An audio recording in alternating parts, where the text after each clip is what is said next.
स्वागत है आपका आज की चाय पे। हमारे देश के जवान हमारे लिए क्या कुछ नहीं करते हैं। तो आज भी मैं आपको ऐसे ही एक जवान की कहानी बताने जा रही हूँ जो कि अविश्वसनीय तो है पर बेहद सच्ची है, क्योंकि ये कहानी है देश के एक ऐसे सैनिक की, देश के ऐसे जवान की जो कि मरने के बाद भी हैं ऑन ड्यूटी।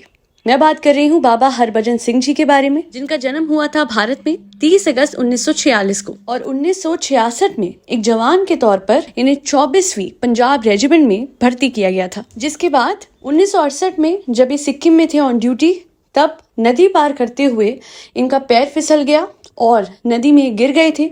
नदी का बहाव तेज होने की वजह से ये बच नहीं पाए।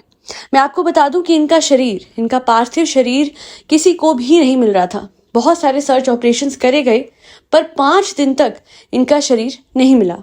जिसके बाद एक दिन ये अपने दोस्त सिपाही प्रीतम सिंह के सपने में आए और बताया कि मेरा शरीर यहाँ पे है, जाके बताओ आर्मी को कि यहाँ पे उन्हें मेरा पार्थिव शरीर मिलेगा। पहले तो किसी ने भी प्रीतम सिंह जी की बातों का विश्वास नहीं करा, पर जब उसी जगह पे जाके हरभजन सिंह जी के शरीर को ढूंढा गया तो आप यकीन नहीं करेंगे कि फाइनली उनका शरीर वहां मिल गया।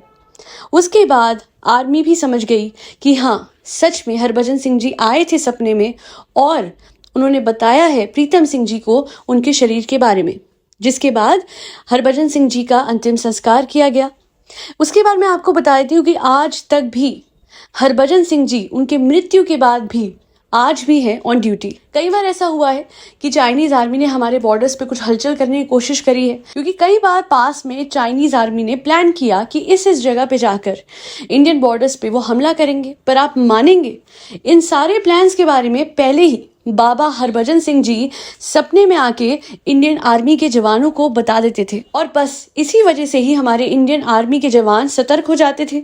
वो उन पॉइंट्स पे पहले से ही पेट्रोलिंग सख्त कर देते थे और ये एक बार नहीं हुआ, 2 बार नहीं हुआ, पर बार बार हुआ है।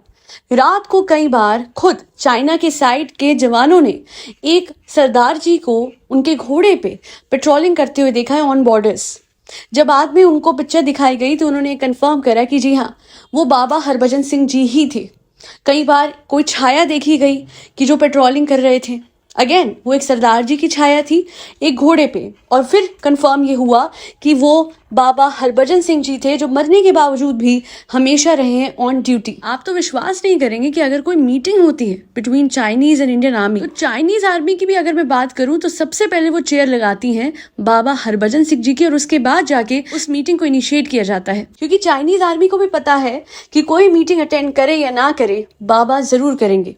वो दिल से अपने देश के लिए इतना समर्पित थे कि आज मरने के बाद भी उनकी जो स्पिरिट है वो हमारे देश के बॉर्डर्स को प्रोटेक्ट करती है। और उनकी सालों की सेवा के लिए इंडियन आर्मी ने भी उनको हमेशा रिस्पेक्ट दी है, अटमोस्ट रिस्पेक्ट, इस हद तक कि आज उनका एक अलग से वहाँ मंदिर है। जी हाँ, जो हमारा सिक्किम पे जो बॉर्डर है वहाँ पे उनका मंदिर है, उनका बंकर है। और जो भी वहाँ जाता है वहाँ पे अगर आप देखेंगे छोटी छोटी पानी की बॉटल्स पूरी की पूरी शेल्फ्स में लगी हुई हैं।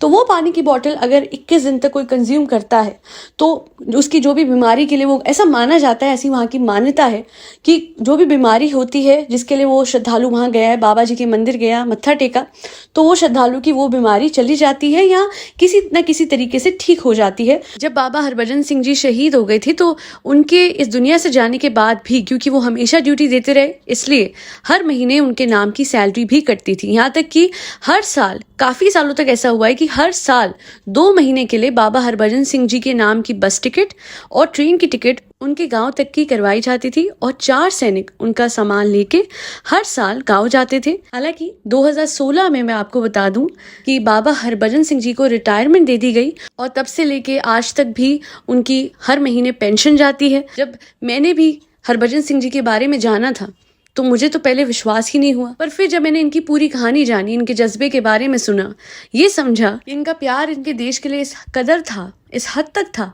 कि मरने के बाद भी देश की सुरक्षा करनी इन्होंने नहीं छोड़ी, देश के सैनिकों की मदद करनी इन्होंने नहीं छोड़ी। और यहाँ तक कि चाइनीज आर्मी के प्लान्स की पल पल की खबर सपनों के द्वारा हमारे सैनिकों को दी। आप भी बाबा के दर्शन कर सकते हैं सिक्किम के गैंगटॉक से 50 किलोमीटर दूर इंडिया और चाइना के बीच में जो नाथुला बॉर्डर पड़ता है, वहां पे आपको बाबा का मंदिर, उनका बंकर और उनके दर्शन करने को जरूर मिलेंगे। इस पॉडकास्ट को पूरा करने से पहले बाबा हरभजन सिंह जी के साथ साथ जितने भी भारत के सैनिक सीमा पे तैनात हैं और साथ ही साथ वो सारे जवान जिन्होंने अपनी जान गंवाई है, हमारे देश के लिए जो शहीद हो गए पर हमारी भारत माँ की सीमा पे आंच नहीं आने दी, जिनकी वजह से आज हम सुरक्षित हैं, खुली हवा में सांस लेते हैं, उन सभी सैनिकों को मैं सैल्यूट करती हूँ और दिल से अपना शीश झुका के उनके सामने नमन करती हूँ। जय हिंद, जय भारत।